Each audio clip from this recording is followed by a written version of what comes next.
முட்டை பொடி mass gravy idli தோசைக்கு சப்பாத்திக்கு ரொம்ப டேஸ்ட்டாக வேறு லெவலில் இருக்குங்க. இது சூப்பராக இருக்கும். இதே மாதிரி நீங்களும் செஞ்சு பாருங்கள். எக்ஸ்ட்ரா 2 சப்பாத்தி கேட்டு வாங்கி சாப்பிடுவாங்க. சூப்பராக இருக்கும் இந்த முட்டை பொடி மாஸ் கிரேவி. வாங்க எப்படி செய்யலாம்னு சொல்லித்தரேன். வீடியோக்குள்ளே போய் பார்க்கலாம். வீடியோக்குள்ளே போய் பார்க்கறதுக்கு முன்னாடி நம்மளுடைய சேனலில் சப்ஸ்கிரைப் பண்ணாதவங்க சப்ஸ்கிரைப் பண்ணிக்கோங்க. தேங்க்யூ. முட்டை பொடி மாஸ் கிரேவி பண்ணுறதுக்கு 5 முட்டை எடுத்து வச்சுருக்கேன். 5 முட்டையை நல்லா உடைச்சி ஊற்றிக்கிங்க. உங்களுக்கு எவ்வளோ முட்டை வேணுமோ நீங்கள் உங்கள் இஷ்டம் போட்டுக்கலாம். 5 முட்டையில் தாராளமாக 3 பேர் சாப்பிட்லாம். சூப்பராக இருக்கும். உங்களுக்கு எவ்வளோ தேவையோ அந்த அளவுக்கு நீங்கள் போட்டுக்கோங்க. 1/4 டீஸ்பூன் மஞ்சள்தூள் போட்டுக்கோங்க. கொஞ்சம் தேவையான அளவுக்கு உப்பும் போட்டுக்கோங்க. உப்பும் போட்டு நல்லா விஸ்கில் அடித்து விட்டுக்கலாம். இந்த மாதிரி முட்டையை நல்லா விஸ்க் வச்சு அடித்து பொடி மாஸ் பண்ணும்போது முட்டை பொடி மாஸ் நல்லா பஃபியாக வரும். முட்டை பொடி மாஸ் மசாலா பண்ணுறதுக்கு ஒரு பேன் வச்சுக்கோங்க. தேவையான அளவுக்கு 3 டீஸ்பூன் ஆயில் போட்டுக்கோங்க. ஆயில் சூடானதும் ஒரு அன்னாச்சி பூ போட்டுக்கலாம். ஒரு பிரியாணி இலை போட்டுக்கலாம். 3 கிராம்பு போட்டுக்கோங்க. ரொம்ப மசாலா தேவையில்லை. இப்போது 2 பெரிய வெங்காயம் நறுக்கி வச்சதை போட்டுக்கலாம். உங்களுக்கு எவ்வளோ கிரேவி வேணுமோ அவ்வளோ நீங்கள் வெங்காயம் போட்டுக்கலாம். நான் இன்றைக்கி 2 வெங்காயம் போட்டிருக்கேன். உங்களுக்கு கிரேவி நிறைய வேணும்னா 3 வெங்காயம் போட்டுக்கலாம். வெங்காயம் போட்டு நல்லா வதக்கிக்கோங்க.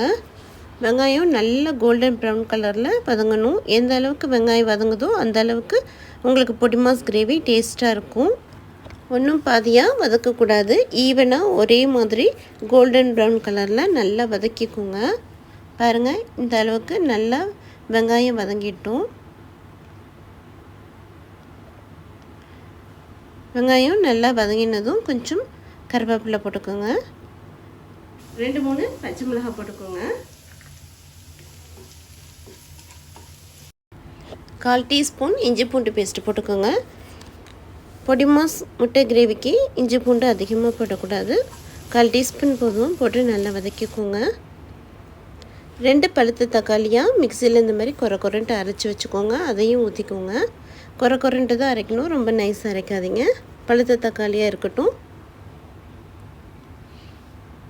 போட்டு நல்லா வதக்கி விட்டுக்கோங்க. தக்காளி பச்சை வாசனை போகட்டும். அது வரைக்கும் நல்லா வதக்கிக்கோங்க. 1/4 டீஸ்பூன் மஞ்சள் தூள் போட்டுக்கோங்க. 1/2 டீஸ்பூன் மிளகு பவுடர் போட்டுக்கோங்க. பச்சை மிளகாவும் மிளகு பவுடரும் தான் இப்போ நம்ம போட்டுக்கிற காரம். மிளகாத்தூள் எதுவும் போட வேண்டாம். இந்த பெப்பர் பவுட்ரு ஒன்றே போதும். போட்டு நல்லா வதக்கிக்கோங்க. மசாலா வாசனை போகிற வரைக்கும் நல்லா வதக்கிக்கோங்க. பொடி மாஸ் மசாலா கிரேவிக்கு நிறைய மசாலா எதுவும் போட வேண்டாம். கொஞ்சமாக எல்லாமே கொஞ்சம் கொஞ்சம் போட்டிங்கனாவே போதும். ரொம்ப போட்டிங்கன்னா டேஸ்ட்டு போயிடும். நான் சொன்ன அளவுகளோட கரெக்டாக போடுங்க. சூப்பராக இருக்கும். தேவையான அளவுக்கு உப்பு போட்டுக்கோங்க. உப்பு போட்டு நல்லா வதக்கிக்கலாம்.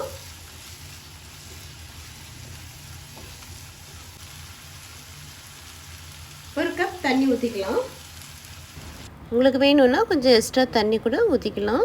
ஊற்றிட்டு நல்லா மிக்ஸ் பண்ணி விட்டுக்கோங்க. மிக்ஸ் பண்ணி விட்டுட்டு நல்லா 5 மினிட்ஸ் அடுப்பை சிம்மில் வச்சிடலாம்.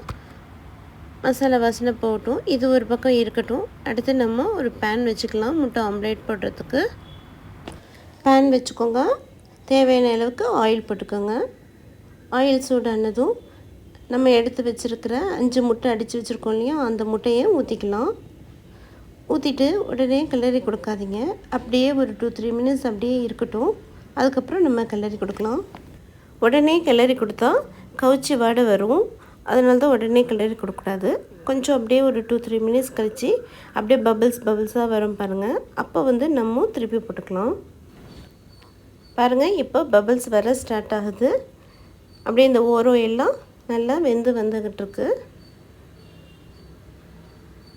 1/4 டீஸ்பூன் மிளகுத்தூள் போட்டுக்கலாம். நம்ம ஆல்ரெடி 1/2 டீஸ்பூன் மசாலாவில் மிளகுத்தூள் போட்டிருக்கோம். இது முட்டை பொடி மாஸ்க்கு கொஞ்சம் ஒரு 1/4 டீஸ்பூன் மிளகுத்தூள் போட்டுக்கோங்க. போட்டுட்டு ஒரு நிமிஷம் அப்படியே விட்டுட்டு இப்போ முட்டையை அப்படியே உடச்சி விட்டுக்கலாம். மெதுவாக கிளறி கொடுத்துக்கோங்க. ரொம்ப பொடியாக பொடி மாஸ்க்கு நொறுக்கிட வேண்டாம். கொஞ்சம் அப்படியே பெரிய பெரிய பீஸாக இருக்கும்போது எடுத்து சாப்பிட்றதுக்கு ரொம்ப நல்லாயிருக்கும் கிரேவிக்கு. அப்படியே சாஃப்டாக அப்படியே திருப்பி விட்டுக்கோங்க. பெருசாக பீஸு உடச்சிக்கோங்க. இந்த மாதிரி குத்தி குத்தி விட்டுக்கோங்க. முட்டை பொடி மாஸுக்கு நல்லா முட்டையை பெருசு பெருசாக உடச்சி விட்டாச்சு. இப்போ சூப்பராக முட்டை பொடி மாஸ் ரெடி ஆகிடுச்சு. இப்போ அடுத்து மசாலா கொதிச்சிட்ருக்கு. இப்போ மசாலா பார்க்கலாம். பாருங்கள், 5 மினிட்ஸ் ஆயிடுச்சு. நல்லா மசாலா வாசனை போயிடுச்சு. அடுப்பை சிம்மிலே வச்சு பண்ணதுனால அடி பிடிக்காமல் இருக்குது. சூப்பராக மசாலா கிரேவி ரெடி ஆகிடுச்சு. கொஞ்சமாக கொத்தமல்லி போட்டுக்கலாம். கொத்தமல்லி போட்டு நல்லா வதக்கிக்கோங்க. இப்போவே நல்லா கமகமன்னு மசாலா வாசனையாக இருக்குது. இப்போது முட்டை பொடி மாஸை வந்து மசாலாவில் போட்டுக்கலாம். போட்டுட்டு நல்லா மிக்ஸ் பண்ணி விட்டுக்கோங்க. மசாலா நல்லா முட்டை பொடி மாஸில் ஏறுற அளவுக்கு நல்லா மிக்ஸ் பண்ணி விட்டுக்கோங்க. உப்பு வந்து செக் பண்ணிக்கோங்க. உங்களுக்கு காரம் வேணும்னா இன்னும் கொஞ்சம் எக்ஸ்ட்ரா பெப்பர் போட்டுக்கோங்க. உப்பு காரம் செக் பண்ணிவிட்டு நல்லா முட்டை பொடி மாஸை கிளறி விட்டுக்கோங்க.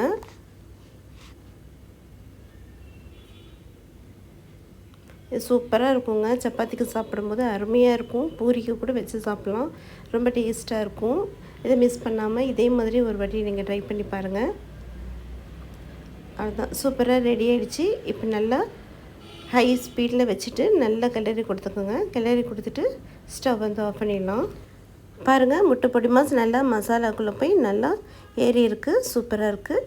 இப்போ நல்லா ஸ்டவ்வை கிளறி கொடுத்துட்டு ஆஃப் பண்ணிக்கலாம். டேஸ்டியான முட்டை பொடி மாஸ் கிரேவி ரெடி ஆகிடுச்சு. வாங்க இதை ஒரு பிளேட்டுக்கு மாற்றிக்கலாம். பாருங்கள், சூப்பராக மசாலா டேஸ்ட்டாக உதிரி உதிரியாக முட்டை மசாலா கிரேவி ரெடி ஆகிடுச்சு. சூப்பராக இருக்குங்க. இப்போ நான் சுட சுட சாப்பிட போகிறேன். இது ரொம்ப டேஸ்ட் வேறு லெவலில் இருக்கும். நீங்களும் இதே மாதிரி சாப்பிட்டு பார்த்துட்டு எப்படி இருக்குன்ட்டு கமெண்ட் பண்ணுங்கள். இது வந்து குழந்தைங்களுக்கு வந்து சப்பாத்திக்கு வச்சு கொடுக்கும்போது எக்ஸ்ட்ரா குழந்தைங்க வந்து கேட்டு வாங்கி சாப்பிடுவாங்க. இது அவ்வளோ சூப்பராக இருக்கும். இந்த வீடியோ பிடிச்சிருந்ததுன்னா லைக் பண்ணுங்கள், ஷேர் பண்ணுங்கள், சப்ஸ்கிரைப் பண்ணுங்கள். தேங்க்யூ ஃபார் வாட்சிங். பை.